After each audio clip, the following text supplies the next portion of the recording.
नमस्कार मित्रों, 1 जुलाई 2021 को न्यूयॉर्क टाइम्स ने दिल्ली के लिए साउथ एशिया बिजनेस संवाददाता की एक वैकेंसी निकाली थी, जिसको लेकर काफ़ी हंगामा मचा।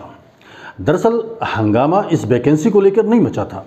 हंगामा इसलिए मचा कि इस वैकेंसी को लेकर इस जो संवाददाता चाहिए था, उसके लिए जो रिक्वायरमेंट्स मांगी गई थी वो काफ़ी आपत्तिजनक थी और उसमें हंगामा होना लाजमी था। उस संवाददाता के लिए रिक्वायरमेंट्स रखी गई थी कि वो एंटी हिंदू, एंटी मोदी या फिर सत्ता के परिवर्तन में मददगार साबित हो सके और एंटी हिंदू और एंटी मोदी लिख सके। तो आज इस वीडियो में हम इसी पर बात करेंगे कि इस तरह की वैकेंसी क्यों निकाली गई और क्यों जो है बार बार न्यूयॉर्क टाइम्स इस तरह की हरकतें करता है।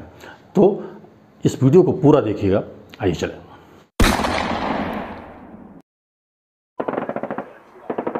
दरअसल ये पहला मामला नहीं है कि जब न्यूयॉर्क टाइम्स ने इस तरह की कोई हरकत की है। इससे पहले भी वो भारत विरोधी कई गतिविधियों को अपने यहाँ लेखों के जरिए छापता रहा है। 14 फरवरी 2019 को जो पुलवामा अटैक हुआ था, उसको न्यूयॉर्क टाइम्स ने आतंकवादी हमला नहीं माना, बल्कि उसे एक सामान्य सा विस्फोट करार दिया था अपने लेखों के जरिए। इतना ही नहीं, अपने लेखों के जरिए वो यहाँ तक लिख चुका है कि नरेंद्र मोदी से भारत की धर्मनिरपेक्ष छवि को खतरा है। न्यूयॉर्क टाइम्स ने एनआरसी का विरोध करते हुए ये लिखा था कि भारत हिंदू राष्ट्र बनने की ओर अग्रसर है।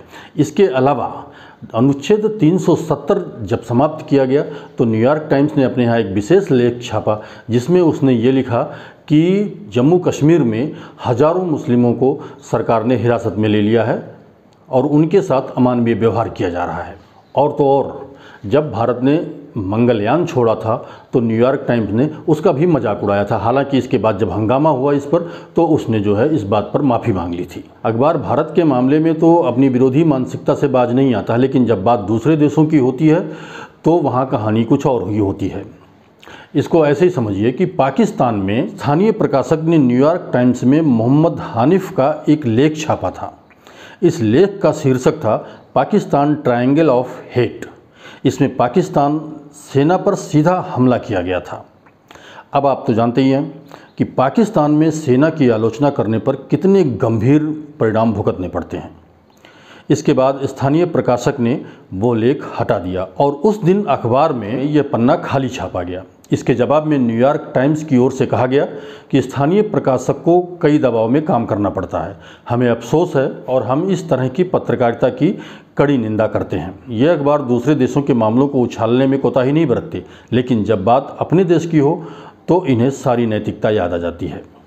अब बात करते हैं कि भारत में उसने जो रिक्रूटमेंट दिया है, जिस संवाददाता की आवश्यकता जताई है, उसके लिए उन्होंने उसमें क्या क्या योग्यता मांगी है। अखबार ने साफ लिखा है कि ऐसे पत्रकार चाहिए जो भारत सरकार के विरुद्ध लिख सके और सत्ता परिवर्तन में उनकी कोशिशों में अपना योगदान कर सके। वैसे भारत जनसंख्या के मामले में चीन को टक्कर दे रहा है, लेकिन विश्व मंच पर बड़ी आवाज़ बनने की महत्वाकांक्षा पाली हुई है। शायद अखबार ऐसा चाहता है कि उसे पत्रकार के रूप में ऐसा एजेंट मिले जो मोदी सरकार के खिलाफ माहौल बनाए, ऐसा व्यक्ति उसके लिए काम करे जो भारत विरोधी दुष्प्रचार को बढ़ावा दे सके। मतलब ऐसा एजेंट चाहिए जो टुकड़े टुकड़े गैंग की मदद करे। अब सवाल ये उठता है कि आखिर न्यूयॉर्क टाइम्स ऐसा क्यों चाहता है? क्या मजबूरी है उसकी कि वो भारत विरोधी जो उसकी मानसिकता है उसको कभी न कभी अपने लेखों के जरिए उजागर करता रहता है।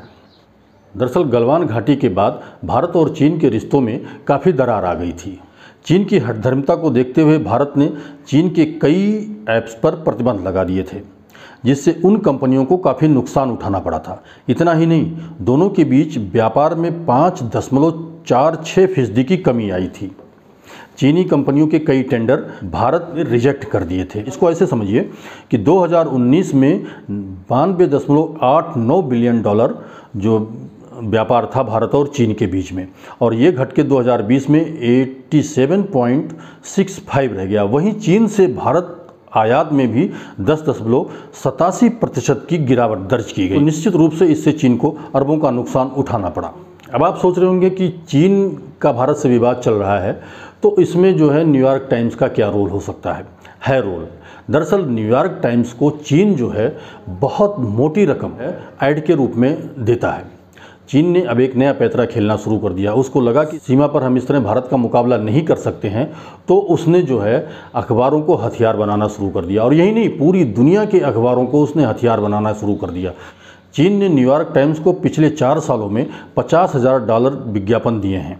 इसके अलावा इसके पत्रकारों और संपादकों को भी वो हज़ारों डॉलर का भुगतान अलग से कर चुका है। तो मित्रों, न्यूयॉर्क टाइम्स जो है अक्सर अपनी गतिविधियों से ये उजागर करता रहा है कि उसकी मानसिकता जो है भारत विरोधी है, भारत विरोधी गतिविधियां कर रहे हैं।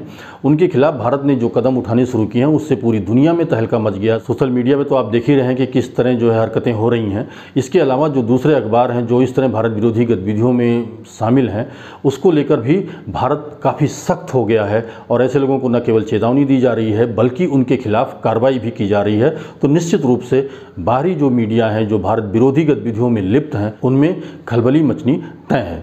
तो ये वीडियो कैसा लगा आप हमें कमेंट बॉक्स में ज़रूर लिखिएगा। और अगर आपने अभी तक इस चैनल को सब्सक्राइब नहीं किया है तो प्लीज़ सब्सक्राइब करें और बेल आइकन जरूर दबाएं, जिससे जो भी वीडियो मैं इसमें डालता हूँ उसका नोटिफिकेशन आपको मिलता रहे।